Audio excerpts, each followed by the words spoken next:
Good evening students.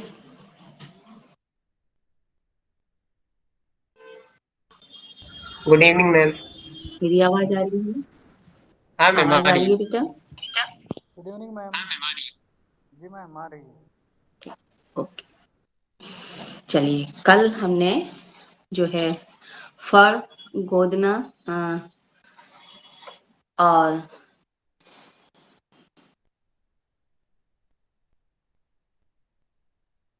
आवाज नहीं आ रही मैम।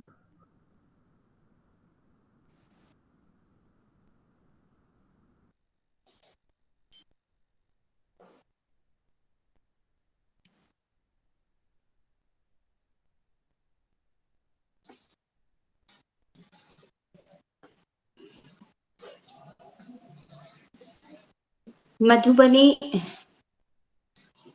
बिहार राज्य का एक जिला है जहां पर इन लोक चित्रों का सृजन किया जाता है। सदियों से ही यहाँ की स्त्रियां अपने अपने घरों की भूमि, दीवारों, भित्तियां कहते हैं, उन पर चित्रांकन करती रही हैं। बुनावट के आधार पर इन्हें भित्ति चित्र अथवा अरिपन में विभक्त किया गया है। इन चित्रों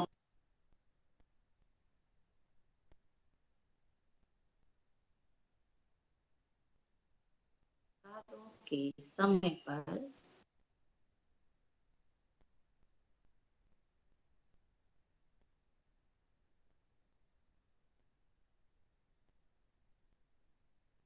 जो प्राकृतिक रंगों के अनोखे समायोजन से धर्म, प्रकृति और सामाजिक संस्कारों की ग्रामीण परिवेश में बनने वाली कला थी।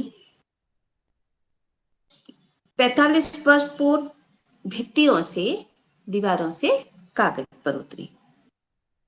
तब से ये निरंतर प्रगति के पथ पर अग्रसर है। सर्वप्रथम भित्तियों से कागज पर उतारने वाली जो महिला थी वो थी पद्मश्री सीता देवी जी।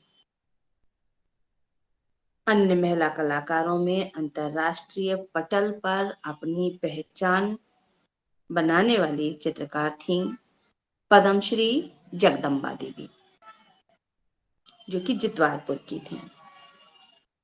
पद्मश्री गंगा देवी रसिकपुर की, जमुना देवी राष्ट्रीय और राज्य दोनों ही पुरस्कार इन्हें मिले थे। महासुंदरी देवी जो कि रांची की थी,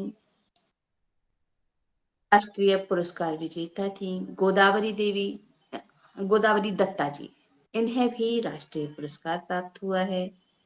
यमुना देवी जी राज्य पुरस्कार से सम्मानित की गई हैं। रामपरी देवी, आपको भी राज्य पुरस्कार से सम्मानित किया गया है। चन्नो देवी, शांति देवी, कल्पना देवी, यशोदा देवी और पुरुष चित्रकारों में जो है प्रदीप कुमार, आपको राज्य पुरस्कार प्राप्त हुआ है।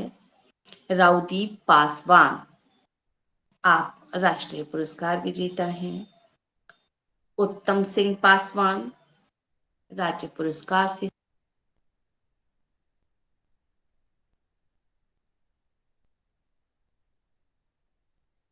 अनेक प्रतिष्ठित कलाकार हैं जो इस कला को आगे बढ़ाने का कार्य कर रहे हैं।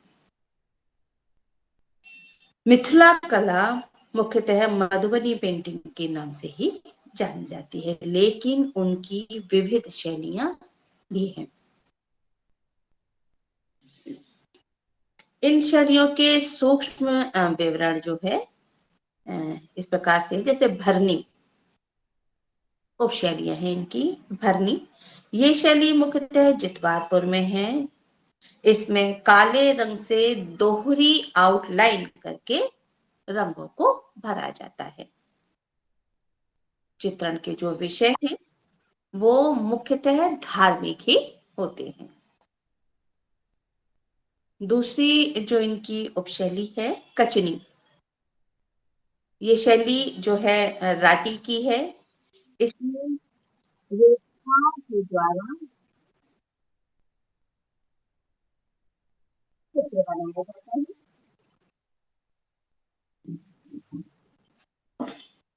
काली व लाल रेखाओं की आउटलाइन कर अंदर आड़ी तिरछी रेखाओं से जो है आकारों में रंग भरती है। चित्र विषय सामाजिक और धार्मिक ही होते हैं। एक शैली और है गोदना, जो कि हरिजन पेंटिंग के नाम से जानी जाती है। अधिकांशतः यह जितवारपुर और लहेरियागंज के आसपास देखी जाती है।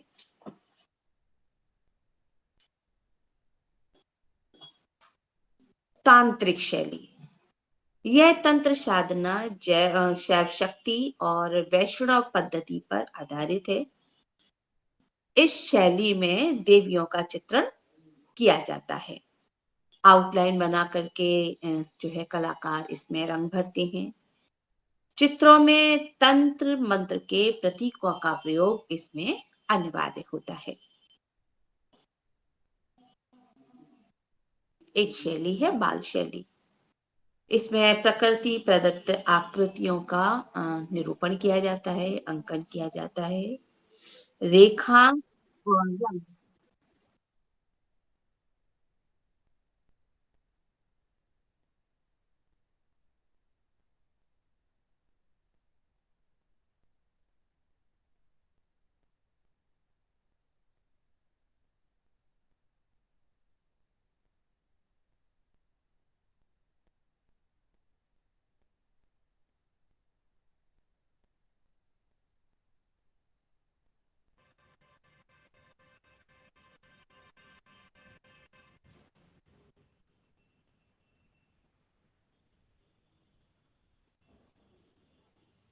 व्यावसायिकता के कारण इन शैलियों का आपस में मिश्रण सा हो गया है।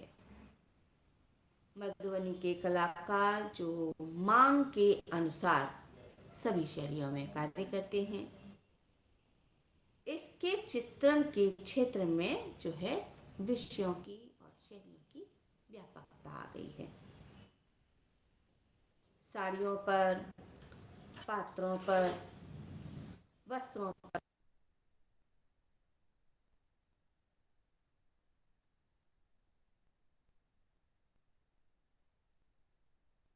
परिवर्तन बिल्कुल भी नहीं किया गया है।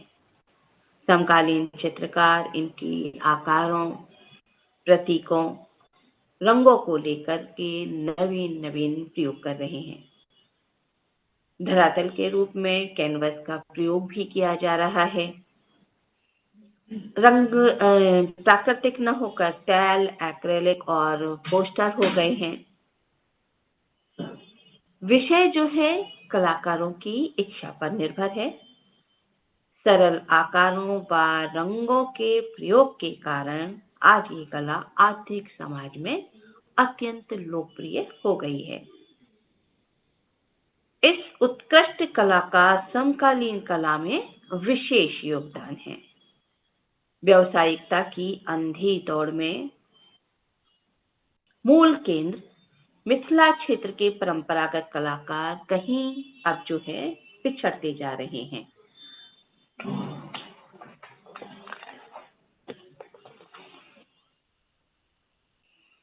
अब देखेंगे वारली। मुंबई जैसे महानगर से केवल 150 किलोमीटर दूर ठाणे जिले के गंजाड़ क्षेत्र में एक आदिवासी जाति का निवास है, जो आज भी विकास स्तर पर बहुत ज्यादा पिछड़ी हुई है। उस जाति को हम वारली के नाम से जानते हैं। जो वारली शब्द है वो वरल शब्द से लिया गया है, जिसका अर्थ होता है जमीन का टुकड़ा या खेत। वारली आदिवासी अपनी वेशभूषा, लोक परंपरा, रीति रिवाज और अपनी भाषा से ये दर्शाने का प्रयास करती है कि उनके पास एक संपन्न सांस्कृतिक विरासत है जो उन्हें अन्य जातियों से पूर्णतः अलग करती है। बाल कला के विषय में जो है स्पष्ट आंकड़े तो अभी तक प्राप्त नहीं हो सके हैं। इसकी उत्पत्ति के विषय में भी अभी मतभेद है, परंतु विद्वानों का मानना है कि वारली कला का जन्म 10वीं शताब्दी में हो चुका था, जब मनुष्य ने दीवारों के घर बनाना सीखा था, तभी इसका जन्म हुआ था। वारली कला अपनी सरलता, जीवन के प्रति उत्साह के कारण बहुत ही अधिक प्रसिद्ध हुई। प्रारंभ में वारली निवासी शिकार करके जानवरों का शिकार करके अपना भरण पोषण किया करते थे, परंतु आज इन्होंने इसी कला को अपना व्यवसाय बना लिया है। आज ये खेती भी करते हैं और इन चित्रों के द्वारा अपना भरण पोषण करते हैं। वारली आदिवासी द्वारा बनाए गए चित्रों में प्रकृति को सर्वोच्च महत्व दिया गया है। वे लोग प्रकृति में जो देखते हैं, महसूस करते हैं या उनके साथ जो भी घटनाक्रम घटित हो रहा होता है, वो उसे अपने चित्रों में दर्शाने का प्रयास करते हैं। वारली निवासी अपने चित्रों में प्रकृति के विविध रूप जो है चित्रण करते हैं, जैसे पेड़, पौधे, पशु पक्षी, नदी, पर्वत इत्यादि। वारली कलाकारों की बात करें तो परंपरागत रूप से केवल महिलाओं को ही घर की दीवारों पर चित्र बनाने का अधिकार था। उस समय जो है चावल की खेती जो है बहुत होती थी,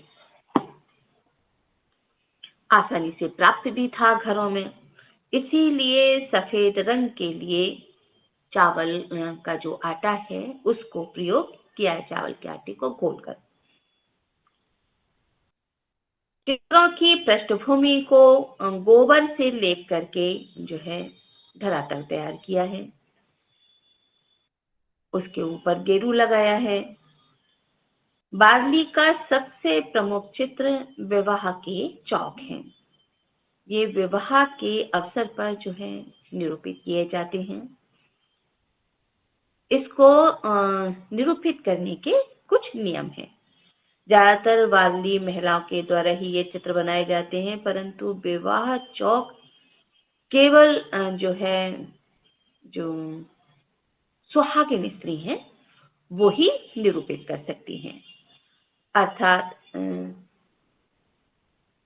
जिसका पति इस दुनिया में जीवित हो, वो ही इस कला में अपना योगदान करती हैं। यदि हम वारली कला को बनाने वाले कलाकारों की बात करें तो सर्वप्रथम वे कलाकार आते हैं जो अपनी परंपराओं और रीति रिवाजों के अनुसार वारली को निरूपित करते हैं।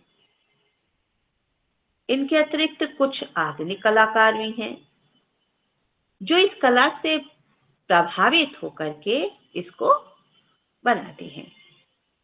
पारंपरिक कलाकारों में जो सबसे पहले नाम आता है वो जिव्या सोमा महसे का। इनका जन्म महाराष्ट्र के ठाणे जिले के तालासारी तालुका में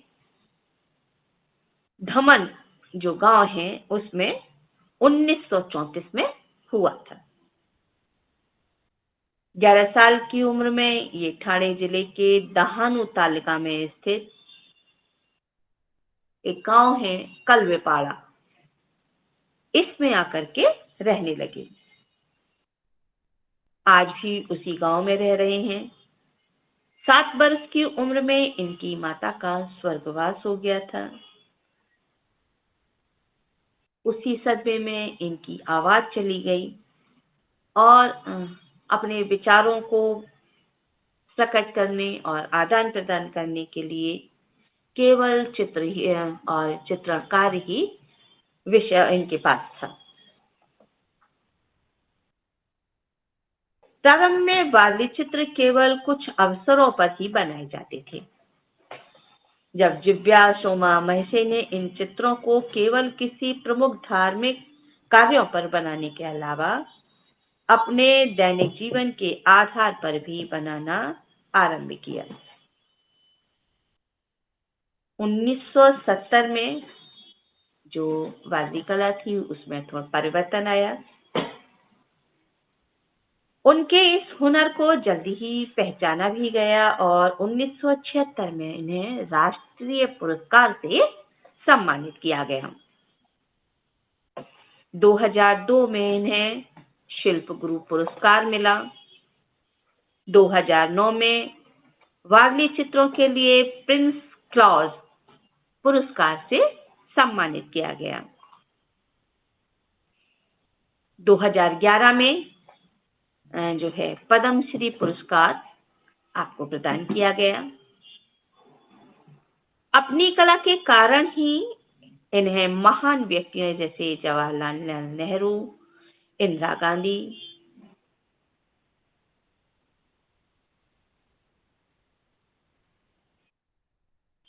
के द्वारा भी पुरस्कार प्रदान किए गए थे, जिससे अनेक युवा इस कला के प्रति जागरूक हुए और उन्होंने इस कला को व्यावसायिक तौर पर जो है प्रयोग करना या इसे व्यवसाय के रूप में अपनाना आरंभ किया। जिव्या सोमा महसे की पहली प्रदर्शनी, जो चित्रों की पहली प्रदर्शनी थी, वो 1975 में जहांगीर आर्ट गैलरी के जो इसका गैलरी है इसमें लगी थी। भास्कर कुलकर्णी ने इसमें बहुत बड़ा योगदान दिया था। भारत के बाहर इनकी पहली प्रदर्शनी जो है 1976 में लगी। वो जो है वो प्रदर्शनी फ्रांस में लगी। इनकी जो सेकंड प्रदर्शनी थी वो थी पेरिस में। सन 2003 में जर्मनी में इन्हें अपने चित्रों को प्रदर्शन करने का मौका मिला। 2006 में अमेरिका में आपने प्रदर्शनी लगाई। 2007 में पेरिस में जो है नेकचंद के साथ मिलकर के इन्होंने अपनी चित्रकला प्रदर्शनी आयोजित की। 2007 में ही भारत के भीतर मुंबई में ही इन्होंने अपनी चित्रकला प्रदर्शनी आयोजित की। वारली कला का सदाशिव एवं बालू महसे भी जो इनके पुत्र हैं, दोनों ही कलाकार वारली कला को निरंतर उग्र उन्नति की ओर अग्रसर कर रहे हैं। अपने चित्रों के माध्यम से न केवल भारत में अपितु विदेशों में भी अपनी पहचान बना चुके हैं।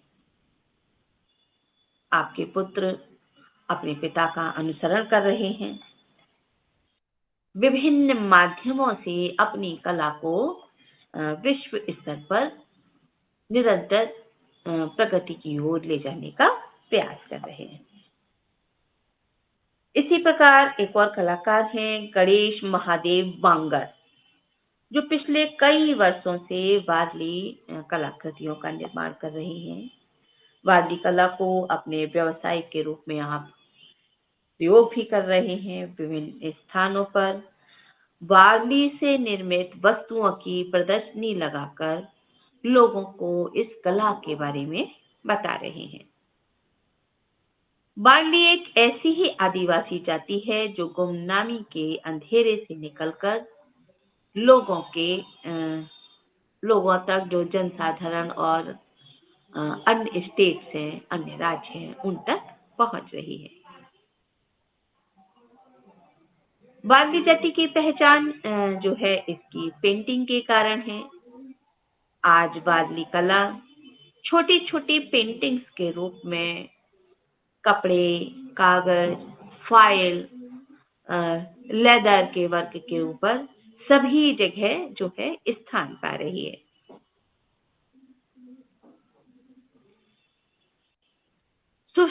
सुविधाओं से वंचित होते हुए भी वाली जाति की कला आज के आधुनिक जगत का हिस्सा बन चुकी है। एक सुप्रसिद्ध कलाकार प्रतिभा बाघ जो है, आपका कहना है कि वारली कला के अस्तित्व में हमें ज्ञान तो था कि वारली कला जो है अस्तित्व में है, परंतु लोगों द्वारा अब इस कला को जानने का सीधा सा कारण व्यावसायिक रूप में इसका प्रयोग किया जाना है।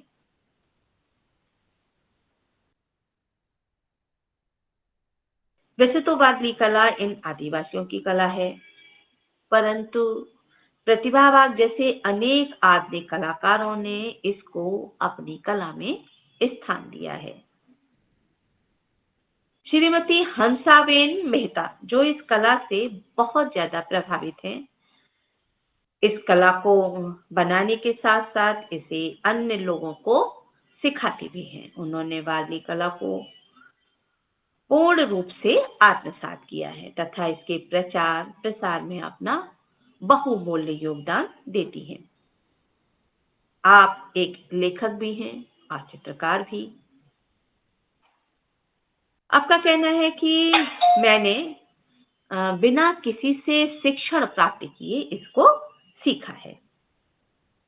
भगवान ने मुझे अपनी दया का पात्र बनाया। इन दो अनूठे क्षेत्र लेखन और चित्रकला में मुझे पारखी बनाया। इनमें कार्य करते वक्त मैं स्वयं को भूल जाती हूँ। मैं अपने कार्य को दिल से पूरा करती हूँ। उस समय मैं स्वयं को भगवान के बहुत अधिक करीब पाती हूँ। आधुनिक कलाकारों ने इस कला को अपनाकर इसे अपने चित्रों में स्थान दिया है, जिसमें से दिल्ली की सुमन संथालिया भी एक है।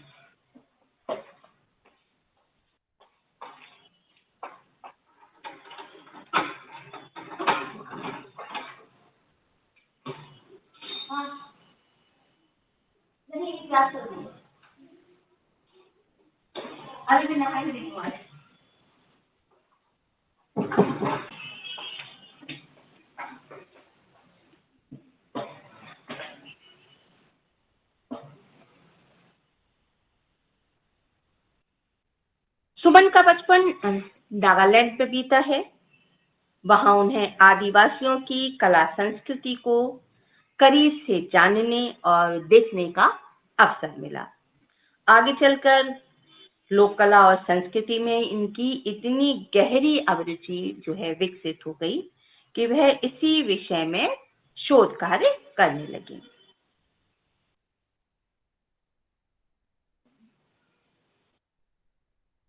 वारली शैली में इस्तेमाल किए जाने वाले पारंपरिक प्राकृतिक रंगों के अलावा सुमन कुछ नए रंग भी उपयोग करती हैं।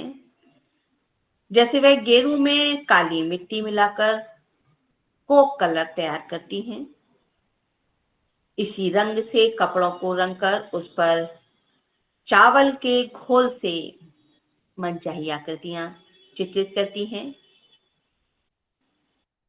मिट्टी के बर्तन जब पकने के बाद टेराकोटा कलर में आ जाते हैं, तो वह इन बर्तनों को एक्रेलिक या वेजिटेबल कलर से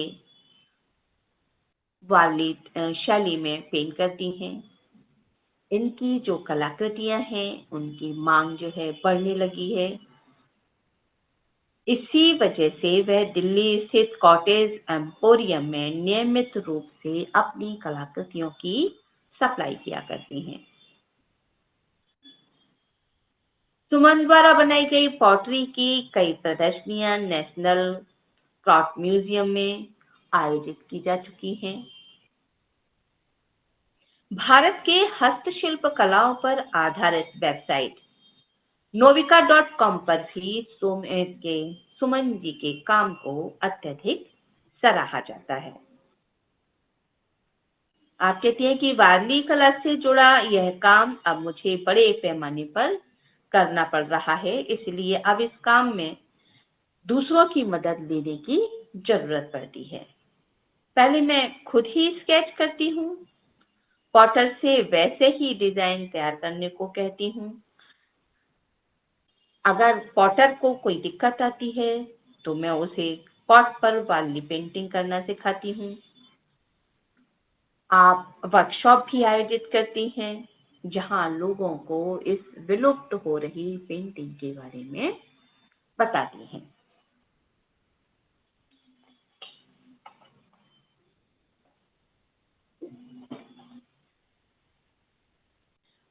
वारली जाति की कला से प्रेरित होकर के एक लोगो बनाया गया,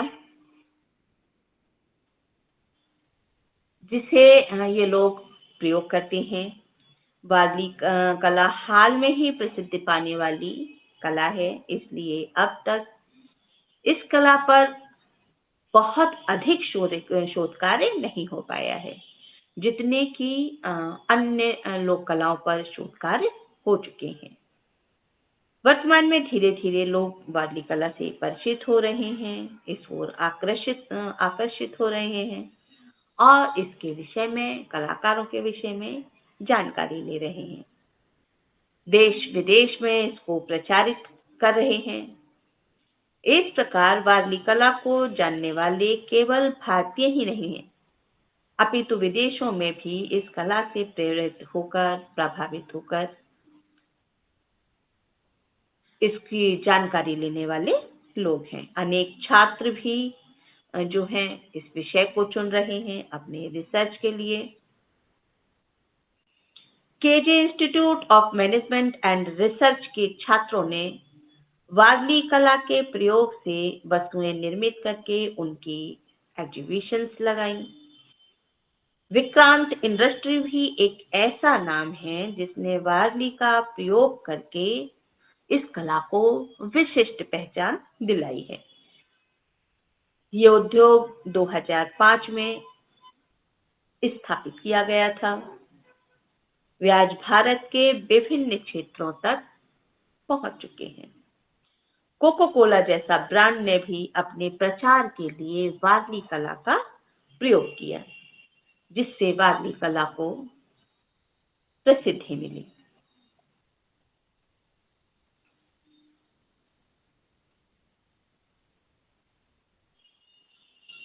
आज तक वारली कला ने केवल प्रसिद्धि को छुआ है, इसकी अभी तक कोई आलोचना नहीं हुई है। इस कला पर अनेक पुस्तकें भी प्रकाशित की गई हैं, कुछ डॉक्यूमेंट्री भी बनाई गई हैं, जिनका उद्देश्य इस कला की जानकारी को विस्तृत करना है।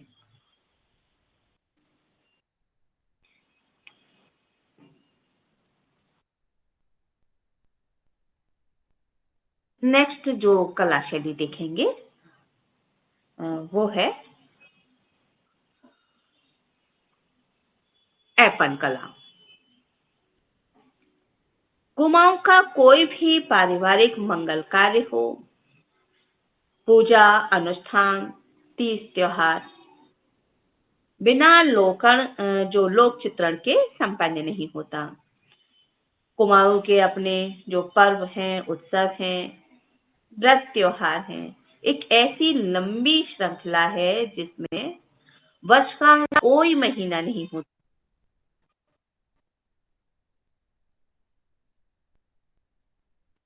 जब किसी न किसी रूप में इन ऐपण को अंकित न किया गया हो।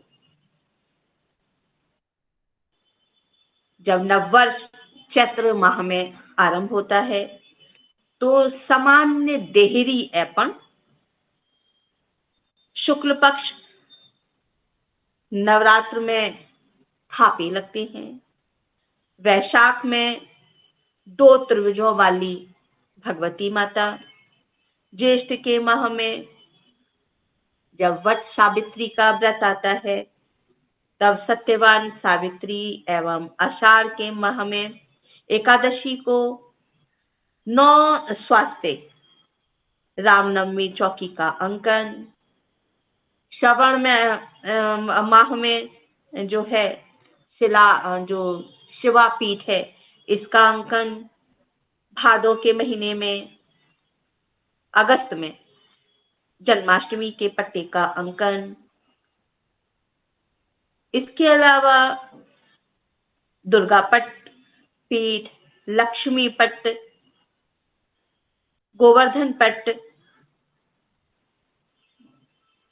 एकादशी के दिन में सूप पर भुइयां, लक्ष्मी नारायण जी का अंकन, पूष माह में संक्रांति को सामान्यपन, माघ की संक्रांति को जो है सामान्यपन, पंचमी पर जो है पंचमीपन,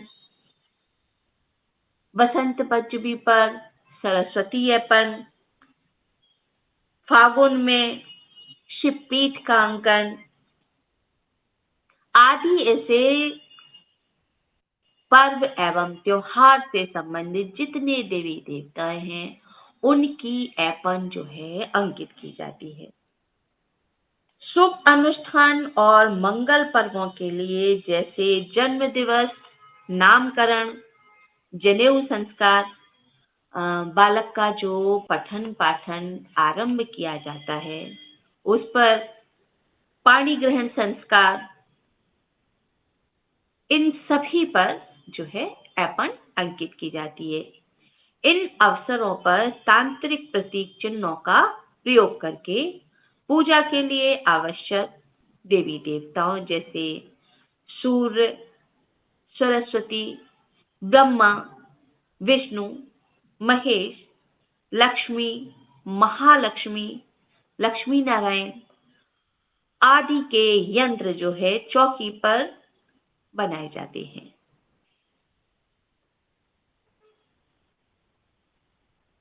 ये तांत्रिक चिन्ह वास्तव में ज्यामितीय आकार के होते हैं जैसे त्रिकोण, वृत्त, वर्ग आदि। तंत्र विद्या में इन आकारों में और शिव और शक्ति तथा पृथ्वी की कल्पना की गई है। त्रिभुज या त्रिकोण जिनका अंकन ऊर्ध्वमुखी ऊपर की तरफ जिसमें नोक होती है, या अधोमुखी जिसका कॉर्नर वाला सिरा नीचे की ओर हो, दोनों रूपों में किया जाता है। इसमें ऊर्ध्वमुखी को पर्वत का रूप, अग्नि और शिव का रूप, और अधोमुखी को त्रिभुज को जल, शक्ति और स्थिरता का प्रतीक माना जाता है।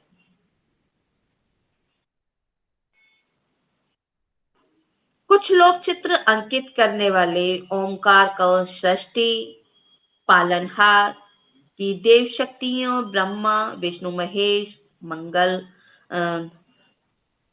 जो चिन्ह है स्वास्तिक, जिसे खड़िया, साथिया या साथिया भी कहा जाता है। सभी मंगल कार्यों में इनकी उपस्थिति अनिवार्य होती है, जिसमें चारों भुजाओं को चार पुरुषार्थों धर्म अर्थ का मोक्ष या चार वेद, चारों दिशाएं, चारों युग या चार आश्रम के रूप में अंकित की जाती हैं। सभी का प्रतीक इन चार भुजाओं को माना जाता है। कुमाऊनी कला में ऐपण का एक विशिष्ट स्थान है। यह यहाँ तक सीमित लोक परिधि में सीमित होने पर भी कलात्मक रूपों की सर्वाधिक लोक चर्चित कला है। कोई भी लोक उत्सव, पर्व या धार्मिक उत्सव ऐसा नहीं होता जिस पर इनका अंकन ना किया जाता हो। मांगलिक धरातलीय ऐपण। अल्पना से विकसित ऐपण शब्द की व्युत्पत्ति जो है आलेखन, आलेपन या लीपना से हुई है। ऐपण के अंकन के लिए गेरू अथवा लाल मिट्टी और विश्वास भिगोकर, विश्वास को भिगोकर रखे हुए चावल।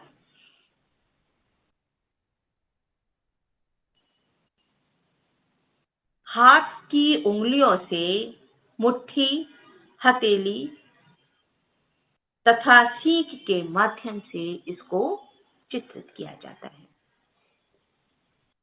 ऐपण में कुशल महिलाएं इन उपकरणों की सहायता से विभिन्न प्रकार के सरल एवं ज्यामितीय रेखाओं से अनेक तांत्रिक प्रतीकों, मांगलिक प्रतीकों जैसे शंख, चक्र, स्वास्तिक, कमल, सूर्य, चंद्र, मत्स्य, गज, वृक्ष, लता, त्रिशूल आदि का जो है चित्रांकन करती हैं। इन सभी का अनुष्ठानिक एवं मांगलिक महत्व होने के कारण सभी पर्वोत्सवों एवं धार्मिक अनुष्ठानों पर अलंकृत किए जाते हैं। अब देखते हैं जो द्वार स्थलीय ऐपण जो कि दरवाजे पर अंकित किए जाते हैं। प्रवेश द्वार के देहरीज पर अंकित किए जाने वाले ऐपणों को देहली ऐपण या दहलीज या जिसको बोलते हैं तत्कालीन भाषा में, तत्कालिक भाषा में ध्येय लेखन इसको बोला जाता है। इनमें प्रकृति के फूल तथा अन्य चित्रों का सुंदर चित्रण किया जाता है। हर पर्व, हर त्योहार पर जो है ध्येय चित्रण होता है क्योंकि दहलीज से ही एंट्रेंस होती है। प्रथम जो पूजन होता है वो दहलीज के ऊपर ही होता है। दूसरा है द्वार स्तंभ ऐपण, यानी दहलीज तो चित्रित हुई नीचे की तरफ और दरवाजे के जो चौखट है, द्वार स्तंभ जो लगे हुए हैं उनके ऊपर जो अल्पनाएं अंकित की जाती हैं उन्हें द्वार स्तंभीय ऐपण कहते हैं। इन ऐपणों में द्वार स्तंभों को गेरू से लीपकर सीकों के माध्यम से उन पर सूर्य, चंद्रमा, गणेश, कलश, गज, मत्स्य आदि का अंकन किया जाता है। विवाह के अवसर पर वर-वधू इसका पूजन करने के उपरांत ही गृह के अंदर प्रवेश करते हैं। अनुष्ठानिक धरापटलीय ऐपण, ये वो ऐपण हैं जो कि पटले पर अंकित किए जाते हैं।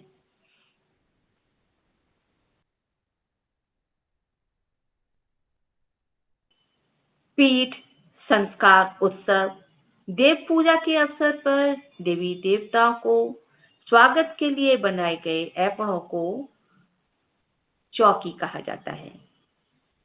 इसमें प्रत्येक देवता की चौकी का रूप होता है, अंकन विधि तथा उसमें बनाए जाने वाले मंगल प्रतीकों और अलंकरण जो तत्व हैं, अलंकरणीय तत्व को अपना अलग स्वरूप होता है। इसमें ये होता है कि जो देवी देवता का जिस तरीके का पर्व है या त्योहार है या जिस देवी देवता की पीठ बनाई है उस पीठ को पहचानेंगे कैसे? तो उस जब ये पीठ बनाई जाती है इसमें उस देवी देवता का कोई चिन्ह, जैसे लक्ष्मी है तो कमल, शिव जी की पीठ है तो त्रिशूल, सरस्वती जी की पीठ है तो उस पर जो है हंस। तो उन देवी देवताओं के जो प्रतीक हैं उनको उनके ऊपर चित्रित किया जाता है जिससे वो पहचानी जा सके। पर्व विशेष के जो हैं वो संबंधित देवी देवता उन पर सीधे अंकित न करके उनके जो चिन्ह हैं वो वहां पर अंकित होते हैं।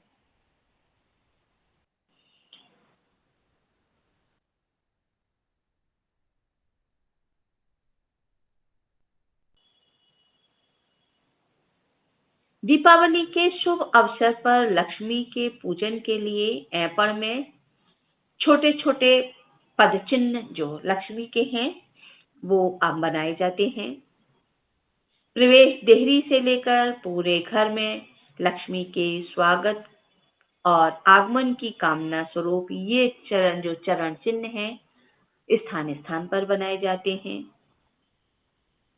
इस अवसर पर महिलाएं जो सूप होता है उस पर भी गेरू का लेप करती हैं लाल रंग से, फिर सुखा करके उस पर लक्ष्मी नारायण का स्मरण करके विश्वास से, जो गीला पिसा हुआ चावल है विश्वास से उसका प्रतीकात्मक स्वरूप बनाती हैं। कुमाऊनी स्त्रियां ही इस कला की वास्तविक सजन करता। कुमाऊनी लोक कला धार्मिक भावना से परिपूर्ण है। ग्रामीण वर्ग का इन कलाकृतियों से जन्म से लेकर मृत्यु तक संबंध है। कुमाऊं की ये लोक कलाएं अभी तक अपने परंपरागत रूप में विद्यमान हैं। परिवार की बड़ी बूढ़ियां स्वयं तो अपने रीति रिवाज और पर्वों को पारंपरिक रूप में मनाने के लिए इन लोक कलाओं को कायम रखे हुए हैं, पर जो नई पीढ़ी है विद्यालय और कॉलेजों में पढ़ने वाले, इनके पास समय का अभाव है, फिर भी अपनी विरासत को लोक संस्कृतियों के अपने पर्व एवं त्योहार पर जो है अभी भी जीवित रखने का प्रयास करते हैं।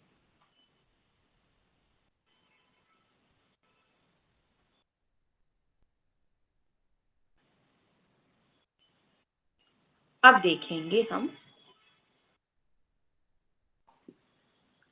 अवध की टेराकोटा कला।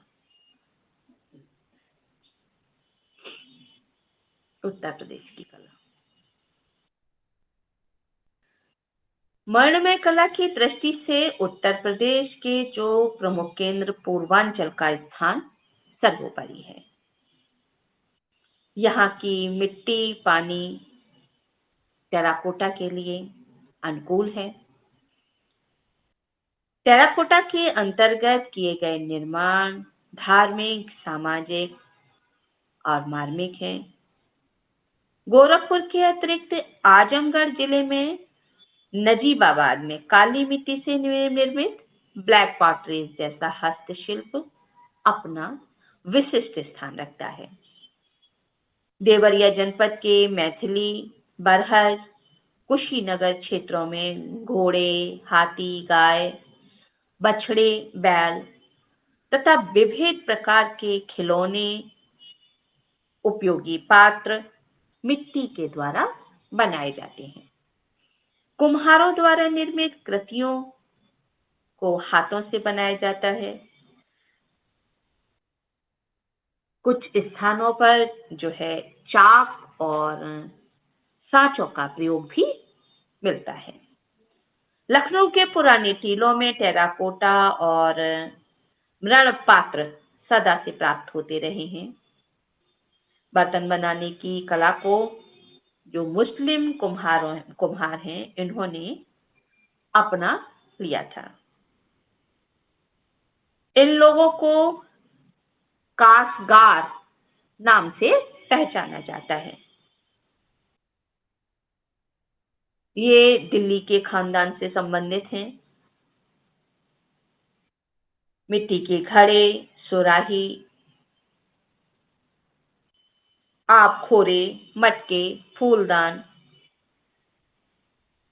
नमक रखने का पात्र, नमकदानियां, प्लेट, तस्तरियां जिनको बोलते हैं, रकाबियां, हुक्के की फर्शी आज भी उसी रफ्तार से लखनऊ जनपद में बनाई जा रही है। लखनऊ के हिंदू कलाकार मिट्टी के बहुत ही खूबसूरत खिलौने बनाने में एक्सपर्ट हैं, माहिर हैं और इन खिलौनों में जान फूंक देते हैं। लखनऊ की जो मिट्टी है उसमें थोड़ी लचक ज्यादा है, जिससे सुंदर और बारीक जो सजावट का कार्य है उसे करना आसान हो जाता है। देवी देवताओं की सुंदर कलात्मक प्रतिमाएं हैं, यहाँ प्राचीन काल से ही बनाई जाती हैं। दिवाली के त्योहार में छोटे बड़े सभी प्रकार के जो देव विग्रह हैं, लक्ष्मी और गणेश सरस्वती की बनाए जाते हैं। देव विग्रह सारे विश्व में नहीं मिलते। दिवाली मेले में एक विशिष्ट हाथी घोड़े बनते हैं जो सांचे के द्वारा बनाए जाते हैं। गुजरिया, ज्योति पात्र लिए हुए गुजरिया जो मोहनजोदड़ो में भी जो मिट्टी की मूर्तियां मिली थी उससे साम्यता रखती हैं। उस तरह की गुजरियां बनाई जाती हैं। ये 2 फुट से लेकर के 4 फुट तक के मिट्टी के खिलौने यहाँ बनाए जाते हैं। फल, सब्जी, मेवा, विभिन्न प्रकार की चिड़िया, वेशभूषा, विविध वेशभूषा में नागरिक बैठे खड़े इस प्रकार से बनाई जाती हैं जैसे वो साधारण जीवन में दिखते हैं। इन खिलौनों की विदेशों तक भी बहुत पहचान है और बहुत मांग है।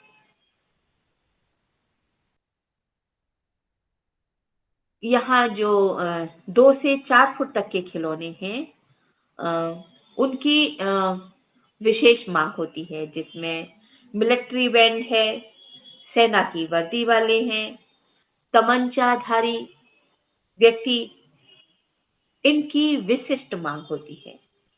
दरबारी जश्न में जो खड़े खड़े मुजरा किया जाता है उस तरह की प्रतिमाएं, तबला बजाता हुआ वादक, शहनाई बजाता हुआ व्यक्ति, जोगी, मदारी, रानी, धोबी, मिस्त्री, सभी अपनी विशिष्ट जो वेशभूषा है उसी के अंतर्गत बनाए जाते हैं। आधे इंच के चेहरे में नाक, कान, चितवन के साथ पूरे हाव भाव प्रदर्शित किए जाते हैं। खिलौनों में इतनी जीवंतता होती है मानो वो अभी बोल पड़ेंगे।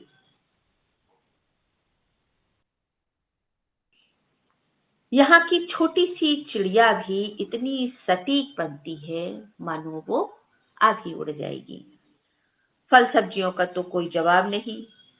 शरीफे में शरीफे व अखरोट में अखरोट रख दे तो भी पहचानना मुश्किल है कि कौन सा असली है और कौन सा नकली। बड़ी मूर्ति की शोभा तो देखते ही बनती है। कन्नौज में संयोगिता के स्वयंवर के समय महल के द्वार पर रखी गई पृथ्वीराज की मूर्ति लखनऊ से ही बन करके आई थी। इसी तरह चीन के बादशाह को भेजी गई शाहे अवध की मूर्ति, जब मूर्ति के सामने से पर्दा हटा तो बादशाह भी उसके सम्मान में उठ करके खड़े हो गए थे। यहीं से बनकर गई थी। मुहर्रम के ताजिए भी मिट्टी से ही बनते हैं। लखनऊ चौपाटी में एक बूढ़ा व्यक्ति बनाया जाता, उसे देखने दूर दूर से लोग आते। जो देखने का मेला लगता उसको कहा जाता है बूढ़े का मेला। इसी प्रकार अवध प्रांत के टेराकोटा की पहचान सारे विश्व में है। इसके पीछे यहाँ की सैकड़ों वर्ष पुरानी टेराकोटा कला है। इसके निर्माण में विशेष मिट्टी, जिसकी तैयारी सधे हुए हाथों की कवायद, संतुलित और तापमान की सिकाई, इसके अतिरिक्त इनको सजीव बनाने में रंगों की महत्वपूर्ण भूमिका है। पूरे भारत में टेराकोटा कला का अपना स्थान है। कलकत्ता, बिहार, महाराष्ट्र, तमिलनाडु सभी स्थानों में टेराकोटा चित्र जो मूर्तियां हैं प्राचीन काल से ही बनाई जाती हैं।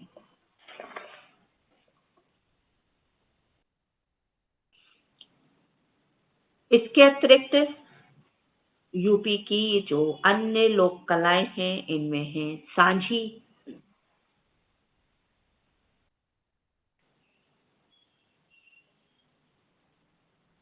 वैसे तो सांझी राजस्थान में भी बनाई जाती है, हरियाणा में भी बनाई जाती है।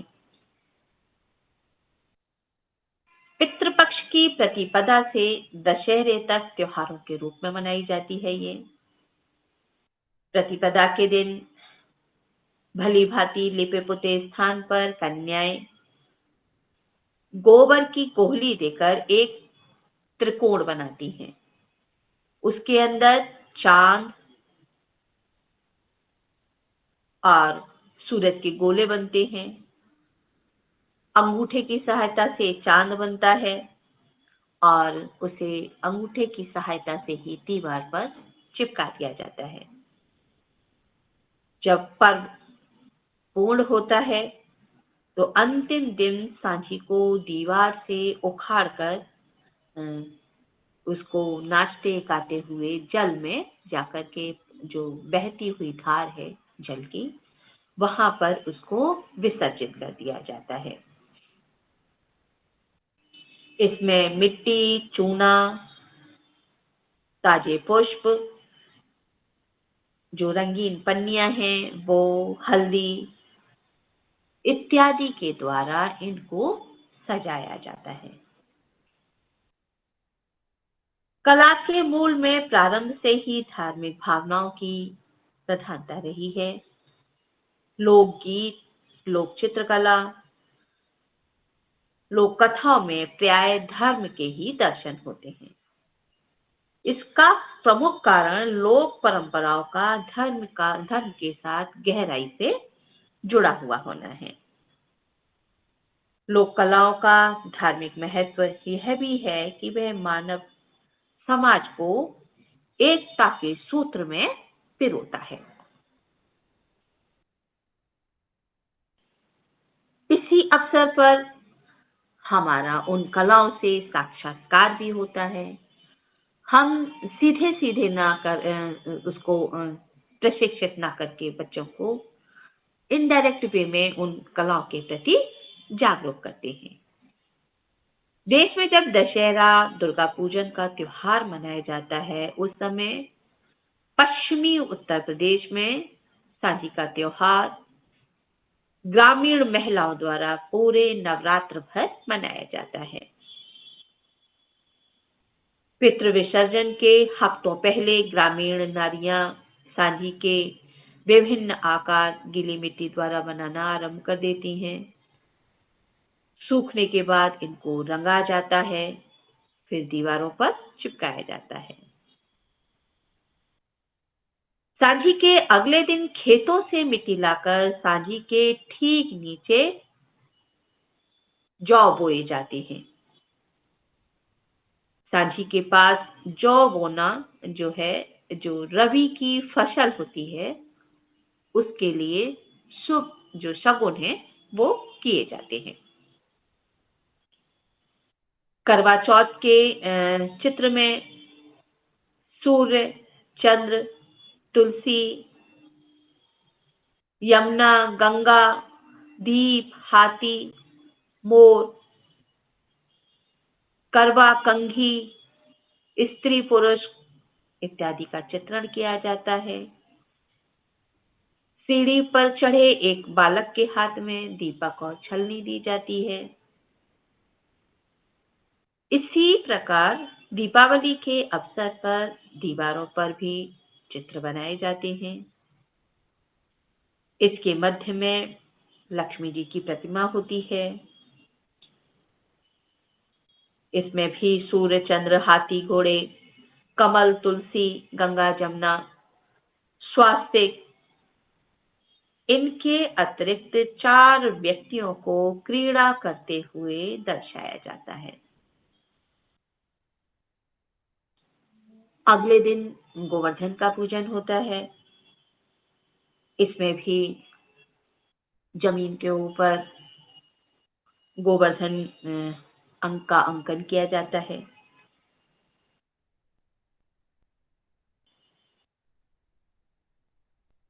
गोवर्धन जो बनता है पूर्वी उत्तर प्रदेश, पश्चिमी उत्तर प्रदेश, इनमें थोड़ा सा अंतर है।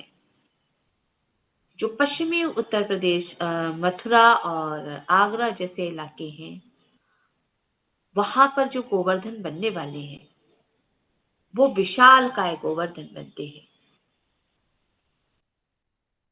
जहां पर बहुत सारे लोग एक साथ या मोहल्ले के मोहल्ले इकट्ठे होकर के एक साथ गोवर्धन पूजन करते हैं।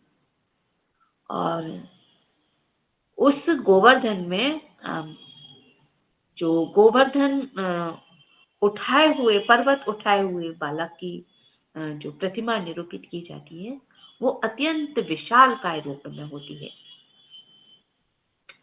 और पूर्वी उत्तर प्रदेश में जो गोवर्धन बनता है उसमें गोवर्धन जिसमें बालक को बैठे हुए निरूपित किया जाता है वो छोटे स्वरूप में होता है।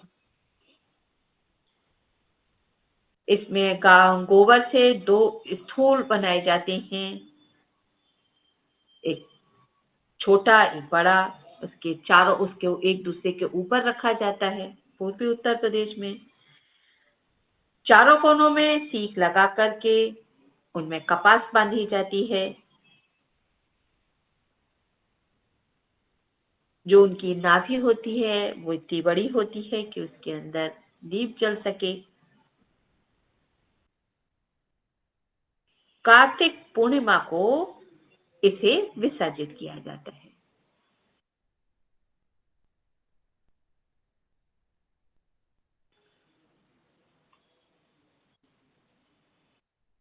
जो पश्चिमी उत्तर प्रदेश है उसमें गोवर्धन को अगले दिन भाई दूज वाले दिन उठाया जाता है और उस दिन फिर से भाई दूज वाले दिन सुबह जो है उस स्थान को, जिस स्थान पर गोवर्धन बना हुआ है वो गोवर्धन उठा लिया जाता है, उस स्थान की धुलाई होती है। फिर भाई दूज वाला पाटे के ऊपर फिर से लोक चित्रण किया जाता है, जिसमें बहन भाई का तिलक करते हुए उसमें निरूपित की जाती है। और पश्चिमी उत्तर प्रदेश में जो है इसे कार्तिक पूर्णिमा के दिन उठाया जाता है।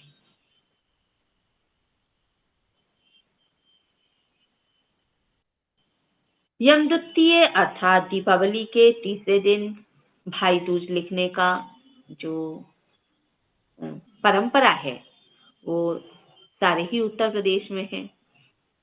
इस दिन आंगन में गोबर से लीपकर चावल के पीसे हुए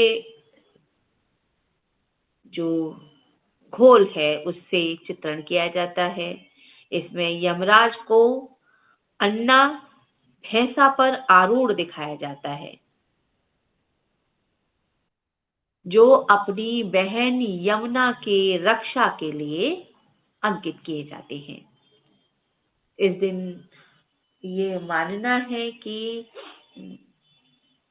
जो बहन भाई मथुरा के यमुना में जाकर के साथ साथ नहाते हैं उन्हें अकाल मृत्यु का भय नहीं होता, क्योंकि यहाँ यमराज स्वयं ही यमुना, अपनी बहन यमुना की रक्षा के लिए आते हैं। चैत्र से लेकर फागुन तक होने वाले छोटे बड़े त्योहारों के अतिरिक्त पुत्र अथवा स्त्री मांगलिक संस्कारों के अवसर पर अनेक प्रकार के चित्रों का विधान है। उत्तर प्रदेश में अहोई अष्टमी मनाई जाती है, जिसमें पुत्र की रक्षा के लिए चित्रण किया जाता है दीवार पर, जैसे करवा चौथ में किया जाता है, उसी तरीके का एक चित्रण दीवार के ऊपर किया जाता है। डॉक्टर कृष्णचंद्र शर्मा के अनुसार जहां वाणी मूक हो जाती है, वहां मौन की भाषा होती है, वही मौन भाषा बन जाता है। वाणी में शब्द और विचार होते हैं। कलाओं में इंगित मुद्राओं और भावनाओं का निवास होता है। कला के द्वारा भावों का जो वर्णन होता है, यही भाव लोक कला के रूप में दिखाई देते हैं।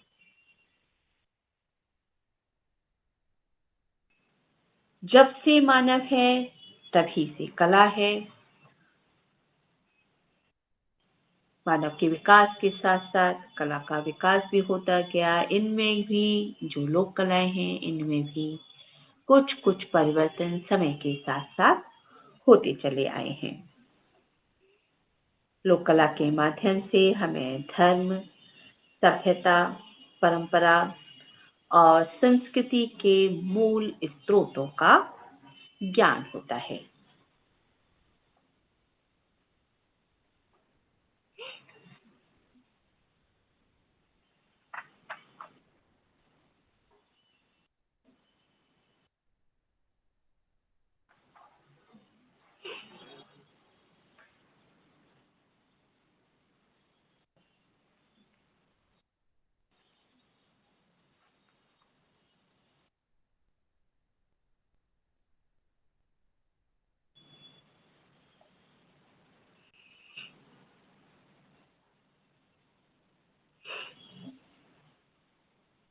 अब देखेंगे लकड़ी के खिलौने।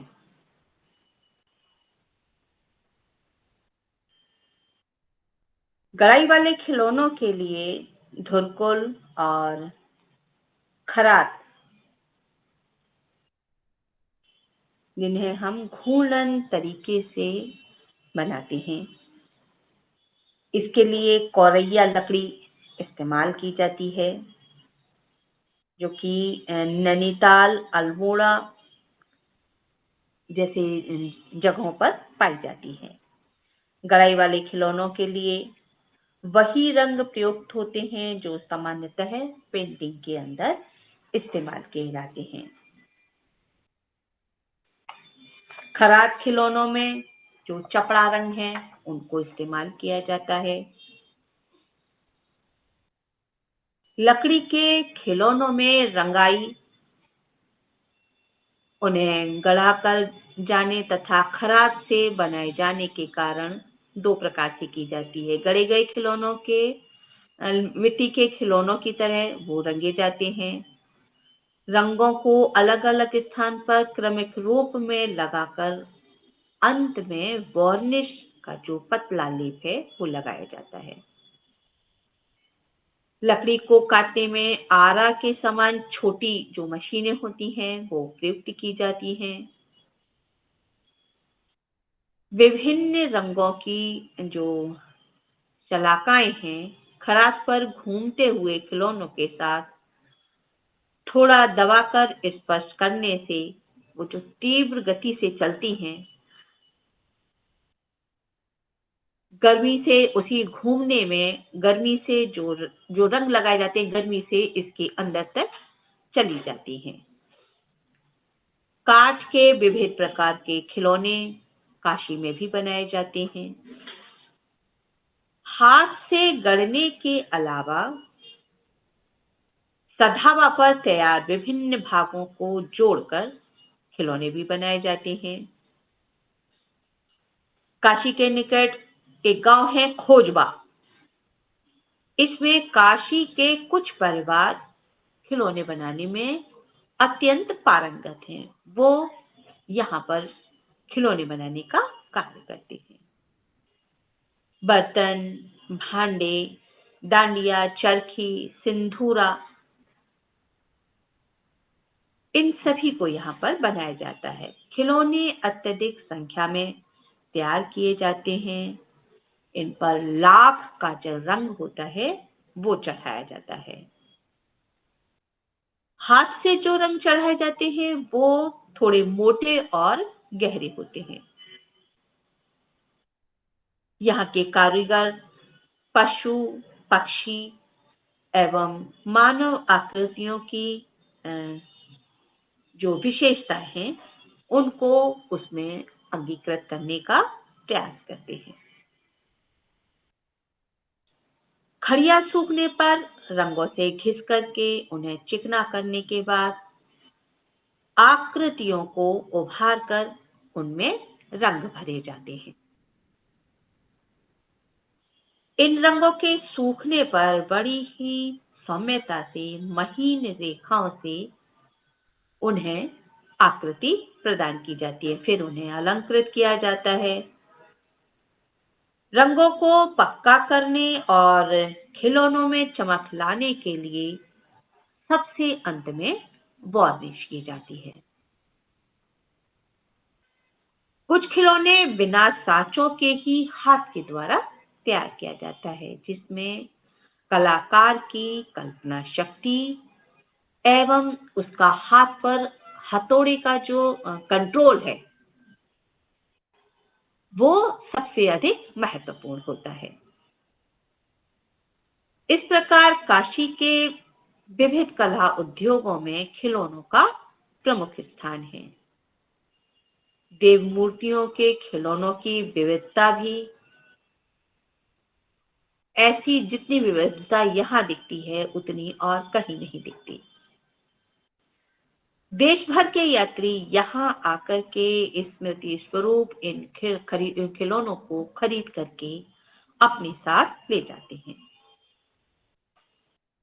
क्योंकि यहाँ की धार्मिक भावना, कला रसिकता और बनारसीपन सदियों पुरानी इस कला परंपरा में आज भी संरक्षित है।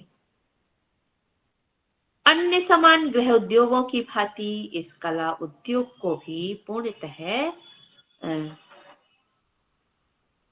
जो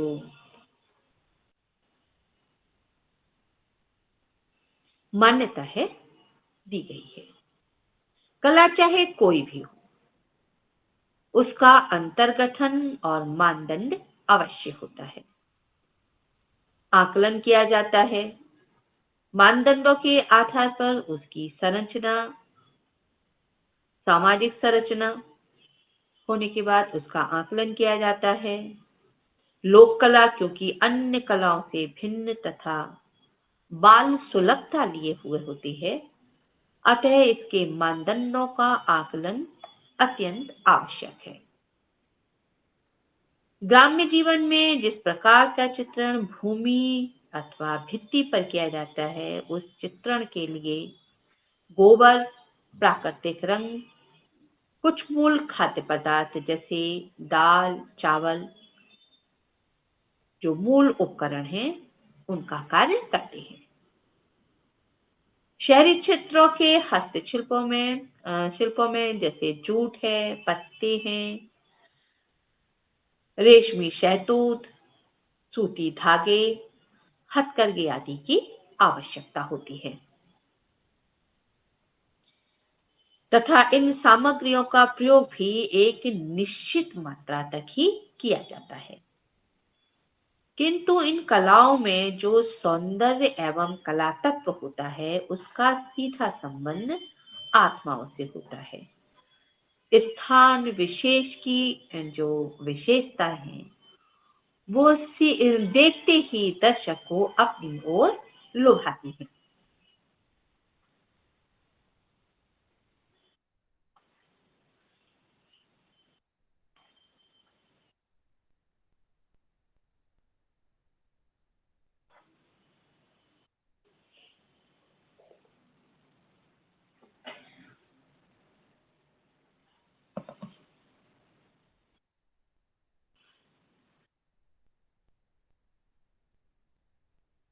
आज का लेक्चर आप खत्म करते हैं।